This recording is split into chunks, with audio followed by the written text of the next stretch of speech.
চলে আসছি আমরা পুরান ঢাকায় বিখ্যাত লাচ্ছি খাওয়ার জন্য। বিউটি লাচ্ছি নাকি অনেক মজা, তো সেই লাচ্ছিটাই এখন ট্রাই করব। পুরান ঢাকা ঢাকা মহানগরীর আদি অঞ্চলটিকে বলা হয় পুরান ঢাকা। পূর্ব পশ্চিমে গ্যান্ডারিয়া ফরিদাবাদ থেকে হাজারীবাগ ট্যানারি মোড় পর্যন্ত এবং দক্ষিণে ঢাকা সদরঘাট থেকে নবাবপুর পর্যন্ত বিস্তৃত। ইতিহাস পর্যবেক্ষণে জানা যায় পুরান ঢাকা একসময় অত্যন্ত সুপরিকল্পিত, সুন্দর ও ছিমছাম একটি শহর ছিল, কিন্তু মুঘল শাসকদের পতনের পর থেকে পুরান ঢাকার ভাগ্য বিপর্যয় নেমে আসে। ব্রিটিশ শাসকরা এ শহরের কিছু দেখভাল করলেও বর্তমান সময়ে প্রশাসন যন্ত্রের অবহেলায় পুরান ঢাকা ধীরে ধীরে তার শ্রী হারিয়ে ফেলেছে। পুরান ঢাকায় অনেক দর্শনীয় স্থান রয়েছে, যাদের ঐতিহাসিক গুরুত্ব দেশ বিদেশের মানুষকে টেনে আনে। সদরঘাটে লঞ্চ আগমন ও প্রস্থান এবং ডিঙ্গি নৌকার উত্তাল অবস্থান এখানে আকর্ষণীয়। আরও আছে লালবাগের কেল্লা, ঢাকেশ্বরী মন্দির, তারা মসজিদ, হোসেনি দালান, আহসান মঞ্জিল, শাঁখারী বাজার, ঢাকা কলেজিয়েট স্কুল বড় Katara, Sheikh Borhanuddin post graduate college ছোট কাটারা, বাহাদুর শাহ পার্ক, রামকৃষ্ণ মঠ এবং জগন্নাথ বিশ্ববিদ্যালয়। তো এতগুলি তো আর দেখার সুযোগ হয় নাই। আমি লালবাগের কেল্লায় গিয়েছিলাম। সেই লালবাগের কেল্লা থেকে যখন বাড়ির পথে রওনা দিয়েছিলাম, তখন আমার মেয়ে বলল পুরান ঢাকার বিউটি একটা লাচ্ছির দোকান আছে, এটা নাকি অনেক বিখ্যাত। তো আমরা খুঁজতে খুঁজতে সেই লাচ্ছির দোকানে যে উপস্থিত হলাম। পুরান ঢাকার বিউটি লাচ্ছি শত বছর ধরে একই স্বাদ, গরমে সতেজ রেখে চলেছে শতবর্ষী এই বিউটি লাচ্ছি। এটি ঠান্ডা মিষ্টি পানীয়, দই, বরফকুচি, গোলমরিচ ও বিট লবণের সমন্বয়ে তৈরি হয় এই পানীয়।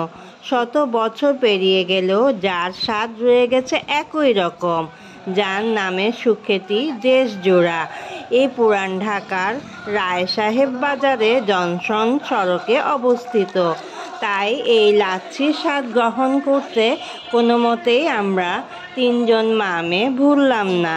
জানা যায় মোগলদের হাত ধরেই এই পানীয় পরিচয় ঘটে এই উপমহাদেশে।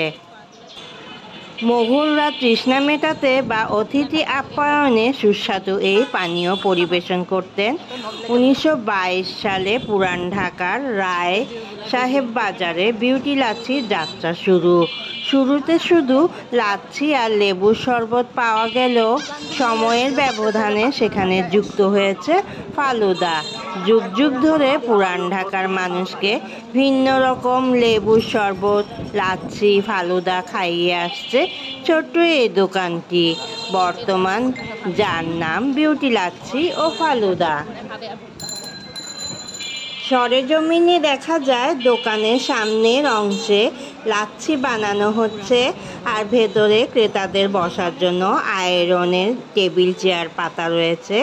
দোকানের পেছনে বানানো হয় ফালুদা, যেটা অবশ্য খাওয়ার মতো পেটে আর জায়গা ছিল না, তাই আর এটা টেস্ট গ্রহণ করতে পারি নাই। তো 3 পুরুষ ধরে এই লাচ্ছি, ফালুদা, শরবত বিক্রি হচ্ছে বলে জানান ক্রেতা আবু তালেব মিয়া। প্রবীণ এই ব্যক্তি বলেন, এই ছোট্ট দোকানটির বয়স 100 বছর পেরিয়ে গেলেও মিষ্টি এই পানীয় স্বাদের কোনো হেরফের হয়নি। এটা খুব বিখ্যাত দোকান। 45 বছরের বেশি সময় ধরে লাচ্ছি তৈরি করেন কারিগর শহীদুল্লাহ।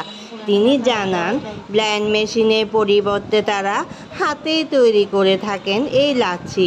আসলে আমিও তাই দেখলাম, তারা হাতেই বানাচ্ছেন। নানান রকম উপাদান একসঙ্গে মেশানোর জন্য ডাল ঘুটনি ব্যবহার করেন। তিনি জানান, পুরান ঢাকার ঘরে ঘরে মেহমানদের আপ্যায়নের জন্য লাচ্ছি মাঠা পরিবেশনের ঐতিহ্য আছে। এ কারণে বিউটি লাচ্ছি এত খ্যাতি পেয়েছে। লাচ্ছি ও ফালুদার জন্য সুবিখ্যাত এই দোকানের নাম শোনেননি এমন ভজন রসিক হয়তো খুঁজে পাওয়া যাবে না। বর্তমানে এই দোকানে আরও 2টি শাখা রয়েছে, তবে জনসন রোডের দোকানটি প্রথম ও আদি শাখা। পরে কাজী আলাউদ্দিন রোড ও নারিন্দায় তাদের আরও 2টি শাখা রয়েছে। বর্তমানে কাজী আলাউদ্দিন রোডের দোকানটির দায়িত্বে আছেন জাবেদের ছোট ভাই মানিক হোসেন। নারিন্দার দোকানটি দেখছেন বড় ভাই ইকবাল হোসেন। জাবেদ হোসেন বলেন, আমাদের এই দোকান সেই ব্রিটিশ আমলের। আমার দাদা আব্দুল আজিজ জনসন রোডে রায় সাহেব বাজার ফুটপাতে লাচ্ছি ও লেবুর শরবত বিক্রি করতেন। পরে আমার বাবা পাকিস্তান আমলে দোকান নেন। সে সময় থেকেই দোকানটি পরিচিত হয়ে উঠতে শুরু করলো সবার মাঝে। তিনি বলেন, পাকিস্তান আমল থেকেই দোকানের পরিচিতি থাকলেও দেশ স্বাধীন হওয়ার পর পরিচিতি আরও বেড়ে গেল। 80-র দশকের পর থেকে দোকানের খ্যাতি আরও বেড়ে যায়। তখন আব্বা দোকান চালাতেন, মানে ওনার আব্বা দোকান চালাতেন। তিনি মারা যাওয়ার পরে ওনারা 3 ভাই 2টি দোকানে দেখভাল শুরু করেছেন। আশা করছি আমার এই বর্ণনা শুনে আপনারা যারা পুরান ঢাকায় আছেন অথবা বাহিরে আছেন তারা একবার হলেও ওই পুরান ঢাকায় গেলে 2 রকমের লাচ্ছি প্লাস ফালুদা চেখে দেখতে ভুলবেন না যেন। তো আশা করছি আমার ভিডিওটি ভালো লাগবে। ভালো লাগলে ছোট্ট একটি লাইক অ্যান্ড মন্তব্য করতে ভুলবেন না। তো আজকের মতো আমি এখানেই রাখছি। বিউটি লাচ্ছি চলে আসছে, এই যে দেখুন বিউটি লাচ্ছি তৈরি হচ্ছে কিভাবে।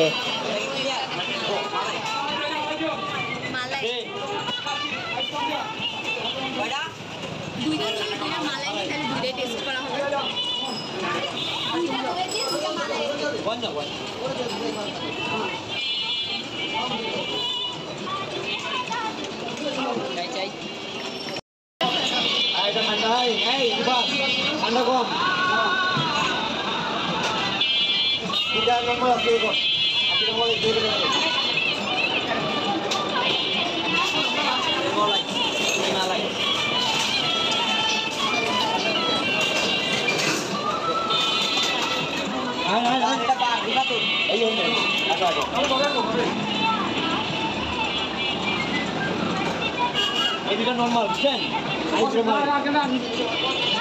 এটা মালাই ছাড়া আবার এন্টারি লাগছে ভাই।